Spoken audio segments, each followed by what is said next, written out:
ಊರಿನ ಎಲ್ಲ ಜನ ಬಂದು, ಮುಳುಗು ತಜ್ಞರೆಲ್ಲ ಬಂದು ಕೊನೆಗೆ ಎರಡು ಚಿಕ್ಕ ಮಕ್ಕಳ ಮೃತದೇಹವನ್ನು ಮೇಲಕ್ಕೆತ್ತಿದ್ರು. ಅವರನ್ನು ಕಳ್ಕೊಂಡಿದ್ದೇವೆ ಅಂತ ಹೇಳಲಿಕ್ಕೆ ಇಲ್ಲ. ಯಾಕಂತ ಹೇಳಿದರೆ ನಾವೊಂದು ಶಿಕ್ಷಕಿಯಾಗಿ ಅವರೊಟ್ಟಿಗೆ ಅಮ್ಮನಾಗಿ ಬೆರೀತಾ ಇದ್ದೇವೆ.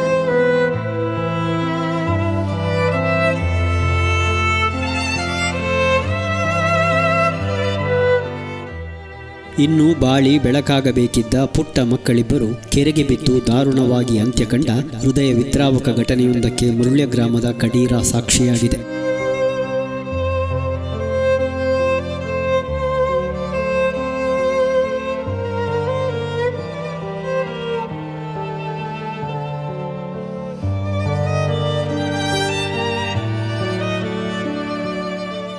ಹೌದು, ಎಲ್ಲರ ಕಣ್ಣಾಲಿಗಳನ್ನು ಒದ್ದೆಯಾಗಿಸುವ ಈ ಘಟನೆ ನಡೆದದ್ದು ಶನಿವಾರ ಸಂಜೆ. ಕಡೀರದ ವಸಂತ ಮತ್ತು ದಿವ್ಯಾ ದಂಪತಿಯ ಅವಳಿ ಮಕ್ಕಳಾದ ಜಶ್ವಿನ್ ಮತ್ತು ಯಶ್ವಿನ್ ಈ ದುರ್ಘಟನೆಯಲ್ಲಿ ಪ್ರಾಣ ಕಳೆದುಕೊಂಡ ಅವಳಿ ಮಕ್ಕಳು. ಶನಿವಾರ ಮಧ್ಯಾಹ್ನ ಶಾಲೆಯಿಂದ ಮನೆಗೆ ಬಂದಿದ್ದ ಮಕ್ಕಳು ಮನೆಯ ಸಮೀಪ ಆಟವಾಡುತ್ತಿದ್ದರು. ಸಂಜೆ 4 ಗಂಟೆಯ ಸುಮಾರಿಗೆ ತೋಟದಲ್ಲಿದ್ದ ಕೆರೆಯತ್ತ ಹೋಗಿದ್ದರು. ಅಲ್ಲಿ ಕಾಲು ಜಾರಿ ಸುಮಾರು 15 ಅಡಿ ಆಳದ ಕೆರೆಗೆ ಬಿದ್ದು ಮೃತಪಟ್ಟಿರುವ ಶಂಕೆ ವ್ಯಕ್ತವಾಗಿದೆ.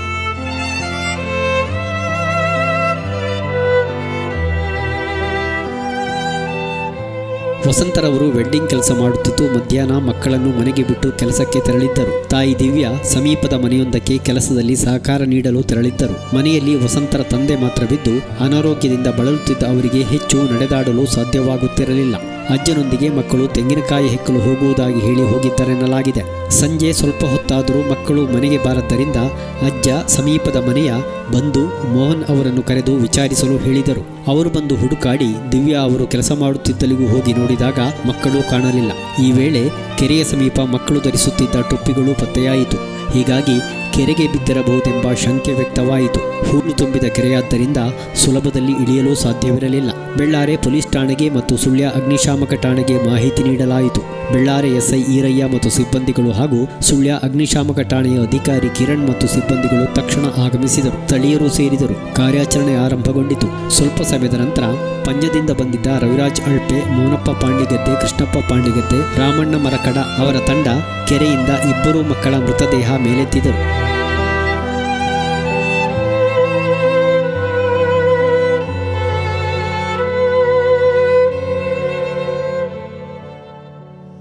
ಗಂಟೆಗೆ ಶಾಲೆಯಿಂದ ಬಂದು ಮನೆಯಲ್ಲಿ, ಅಂದರೆ ನನ್ನ ಮನೆ ಮೇಲೆ ಇದೆ, ಇಲ್ಲಿ ಕೆಲಸ ಮಾಡ್ತಾ ಕೆಲಸದವರಿದ್ದು 3 ಜನ ಕೆಲಸದ ಆಳುಗಳಿದ್ದರು. ಅವರೊಟ್ಟಿಗೆ ಕೆಲಸ ಮಾಡ್ತಾ ಒಂದು 4 ಗಂಟೆ ಅಂದಾಜಿಗೆ ನಾವು ಹಸುಗಳನ್ನ ಮೇಲೆ ಕಟ್ಟಿತ್ತು. ಅದನ್ನು ಬಿಚ್ಚಿಕೊಂಡು ಬರುವ ಅಂತ ಹೋಗುವಾಗ ಇಲ್ಲಿ ನಮ್ಮ ದೊಡ್ಡಪ್ಪ ಆಗ್ತಾರೆ. ಅವರು ಪ್ರಾಯದವರು, 75 ವರ್ಷ ಪ್ರಾಯ, ನಡೀಲಿಕ್ಕೆಲ್ಲ ಸ್ವಲ್ಪ ಕಷ್ಟ ಆಗ್ತದೆ. ಅವರು ಕರೆದು, ಆ ಮಕ್ಕಳು ಅವರೊಟ್ಟಿಗೆ ಇದ್ದರು. ಅಷ್ಟೊತ್ತು ನನ್ನ ಕರೆದು ಮಕ್ಕಳು ಕಾಣಿಸ್ತಾ ಇಲ್ಲ, ಒಮ್ಮೆ ನೋಡು ಅಂತ ಹೇಳಿದರು. ಬಂದು ನಾನು ತಕ್ಷಣ ಹಸುಗಳನ್ನ ಬಿಟ್ಟವನು ಹಾಗೆ ಬಿಟ್ಟು ಓಡಿ ಬಂದು ಇಲ್ಲಿ ಕೆರೆ ಹತ್ರ ಏನೋ ಸ್ವಲ್ಪ ಅನುಮಾನ ಇತ್ತು. ಮತ್ತು ತಾಯಿ ಸ್ವಲ್ಪ ದೂರದಲ್ಲಿ ಕೆಲಸ ಮಾಡ್ತಾಯಿದ್ರು. ಅವ್ರ ಹತ್ರ ಹೋಗಿ ನೋಡುವಾಗ ಮಕ್ಕಳಲ್ಲಿ ಇರಲಿಲ್ಲ. ಅವರು ಓಡಿ ಬಂದರು ನನ್ನೊಟ್ಟಿಗೆ. ಅಷ್ಟೊತ್ತಿಗೆ ಸ್ವಲ್ಪ ಕೆರೆಯನ್ನು ನೋಡುವಾಗ ಅನುಮಾನ ಇದ್ದ ಕಾರಣ ಸ್ವಲ್ಪ ಒಮ್ಮೆ ಕೆರೆಗೆ ಇಳಿಯುವ ಪ್ರಯತ್ನವನ್ನು ಮಾಡಿದ್ವು, ಆದರೆ ಆಗಲಿಲ್ಲ. ಆನಂತರ ಇಲ್ಲೆಲ್ಲ ಯಾರಾದರೂ ಪಕ್ಕ ಮುಳುಗುವವರಿದ್ದಾರೆ ಅಂತ ನಮ್ಮ ಪರಿಚಯದವರಿಗೆಲ್ಲ ಫೋನ್ ಮಾಡಿ ಕೇಳಿದ್ದು ನಾವು. ಯಾರೂ ಸಿಕ್ಕಿಲ್ಲ. ಮತ್ತು ಅಗ್ನಿಶಾಮಕಕ್ಕೆ ಫೋನ್ ಮಾಡಿ ಅವರು ತಕ್ಷಣ ನಮಗೆ ಬೆಳ್ಳಾರೆ ಪೊಲೀಸ್ ಸ್ಟೇಷನ್ಲು ಠಾಣಾಧಿಕಾರಿಗಳು ಕೂಡ ಸ್ಪಂದಿಸಿ ಕೂಡಲೇ ಒಂದು ಅರ್ಧ ಗಂಟೆ ಒಳಗೆ ಎಲ್ಲರೂ ಇಲ್ಲಿ ತಲುಪಿ ಹುಡುಕೋ ಪ್ರಯತ್ನವನ್ನು ಮಾಡ್ತಾಯಿದ್ರು. ಸುಮಾರು ಹೊತ್ತಾಗಿ ನಮಗೆ ಏನು ಸಿಗಲಿಲ್ಲ. ಅಂದರೆ ಕೆರೆಯಲ್ಲಿ ಸ್ವಲ್ಪ ಹೂಳು ಮತ್ತು ಕಸ ಇದ್ದಿದ್ದರಿಂದ ಸ್ವಲ್ಪ ಕಷ್ಟ ಆಯಿತು. ಆಮೇಲೆ ಎಲ್ಲ ಊರಿನ ಎಲ್ಲ ಜನ ಬಂದು, ಮುಳುಗು ತಜ್ಞರೆಲ್ಲ ಬಂದು ಕೊನೆಗೆ 2 ಚಿಕ್ಕ ಮಕ್ಕಳ ಮೃತದೇಹವನ್ನು ಮೇಲಕ್ಕೆತ್ತಿದ್ರು.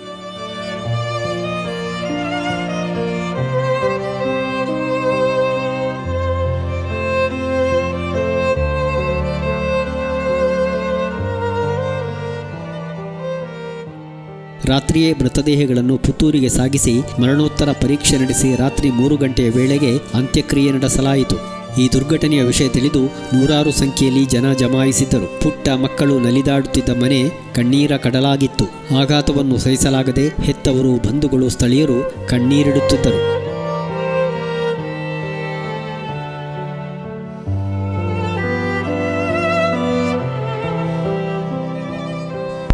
ನಿನ್ನೆ ಸುಳ್ಯ ತಾಲೂಕಿನ ಮುರ್ಲ್ಯ ಗ್ರಾಮದ ಕಡೀರ ವಸಂತ ಮತ್ತು ದಿವ್ಯ ದಂಪತಿಗಳ ಅವಳಿ ಮಕ್ಕಳು ಇಬ್ಬರು ಕೆರೆಯಲ್ಲಿ ಮುಳುಗಿ ಮೃತಪಟ್ಟಿರುತ್ತಾರೆ. ಅವರ ಜೀವನವೇ ಒಂದು ಭಾರಿ ಕಷ್ಟಕರವಾಗಿದೆ. ಅಂತಹ ಅಪಾಯಕಾರಿ ಕೆರೆಗಳನ್ನು ಯಾವುದೇ ಅಗತ್ಯವಿಲ್ಲದ ಕೆರೆಗಳನ್ನು ಮುಚ್ಚಿಸುವಂತಹ ಕೆಲಸವನ್ನು ಸರ್ಕಾರ ಮಾಡಿದರೆ ಭಾರಿ ಒಳ್ಳೆಯದು. ಅದೇ ಉದ್ಯೋಗ ಖಾತ್ರಿ ಮುಖಾಂತರ ಸಹಾಯಧನ ಕೊಟ್ಟು ಎಷ್ಟೋ ಕೃಷಿಕರ ಮನೆಯಲ್ಲಿ ಅಂಥ ಕೆರೆಗಳಿವೆ. ವಯಸ್ಕರು ಅದೇ ರೀತಿ ಮಕ್ಕಳು ಅವರಿಗೆಲ್ಲ ಅಪಾಯನೇ ಅಲ್ಲಿ ನಡೆದಾಡುವುದು. ಅಂಥ ಕೆರೆಗಳನ್ನು ಸರ್ಕಾರ ಉದ್ಯೋಗ ಖಾತ್ರಿಯ ಮುಖಾಂತರ ಮುಚ್ಚಿಸುವಂಥ ಕೆಲಸ ಮಾಡಿದರೆ ಭಾರಿ ಒಳ್ಳೆಯದು ಎಂದು ನಾವು ಸಹಕಾರವನ್ನು ಕೇಳಿಕೊಳ್ತೇವೆ.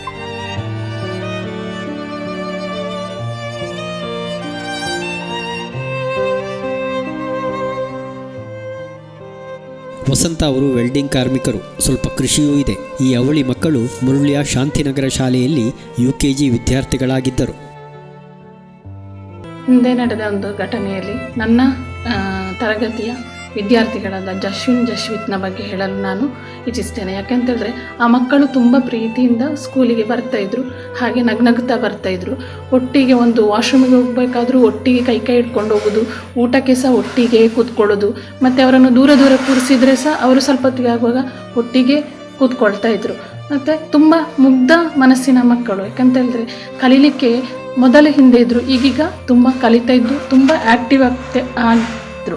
ಕ್ಲಾಸಲ್ಲಿ ಸಹ ಹಾಗೆ ಒಂದು ಆಟಕ್ಕಾಗಲಿ ಮುಂದೆ ಓಡಿಕೊಂಡು ಬರೋದು, ಒಂದು ಯಾವುದೇ ಒಂದು ಆ್ಯಕ್ಟಿವಿಟಿ ಕೊಟ್ಟರೆ ಸಹ ಮುಂದೆ ಬಂದು ಅವರು ಮಾಡ್ತಾಯಿದ್ರು. ಅವರನ್ನು ಕಳ್ಕೊಂಡಿದ್ದೇವೆ ಅಂತ ಹೇಳಲಿಕ್ಕೆ ಇಲ್ಲ. ಯಾಕಂತೇಳಿದರೆ ನಾವೊಂದು ಶಿಕ್ಷಕಿಯಾಗಿ ಅವರೊಟ್ಟಿಗೆ ಅಮ್ಮನಾಗಿ ಬೆರೀತಾ ಇದ್ದೆ. ಅವರು ಸಹ ನನ್ನೊಟ್ಟಿಗೆ ಬಂದು ಏನಾದರೂ ಹೇಳಿಕೊಳ್ಳೋದು, ಮತ್ತು ತಿನ್ನಲಿಕ್ಕೆ ಸ್ನ್ಯಾಕ್ಸ್ ಬಾಕ್ಸ್ ತಂದರೂ ಸಹ ಮೇಡಮ್ ನಾನು ಇದನ್ನು ತಂದಿದ್ದೇನೆ ನೋಡಿ, ನಾನು ತಮ್ಮನಿಗೆ ಸಹ ಇದನ್ನೇ ಕೊಡ್ತಿದ್ದಾರೆ, ನನಗೆ ಸಹ ಇದನ್ನೇ ಕೊಟ್ಟಿದ್ದಾರೆ, ನನಗೆ ಈ ಥರ ಸಾಂಬಾರುಂಟು ನೋಡಿ ಅಂತೆಲ್ಲ ನಮ್ಮಲ್ಲಿ ಹಂಚಿಕೊಳ್ತಾಯಿದ್ರು. ಅವರನ್ನು ಕಳ್ಕೊಂಡಿದ್ದೇವೆ ಅಂತ ನಾವು ಹೇಳಲಿಕ್ಕೆ ಚಾನ್ಸೇ ಇಲ್ಲ. ಯಾಕಂತೇಳಿದ್ರೆ ನಾಳೆ ಹೋಗುವಂಥ ನಾವು ಆ ಕ್ಲಾಸಿಗೆ ಹೇಗೆ ಹೋಗೋದು ಅಂತ ಹೇಳಲಿಕ್ಕೆ ದುಃಖ ನಮಗೆ ಸಹಿಸ್ಕೊಳ್ಳಿಕ್ಕೆ ಸಾಧ್ಯವಾಗೋದಿಲ್ಲ. ಆದರೂ ದೇವರ ಆಟ ಏನು ಹೇಳಲಿಕ್ಕೆ ಆಗೋದಿಲ್ಲ. ಅವರ ಅಪ್ಪ ಅಮ್ಮನಿಗೆ ಒಂದು ಮನುಷ್ಯರಿಗೆ ಧೈರ್ಯ ಒಂದು ತರಲಿ ಅಂತೇಳಿ ಆ ದೇವರಲ್ಲಿ ನಾವು ಪ್ರಾರ್ಥಿಸಿಕೊಳ್ತೇವೆ.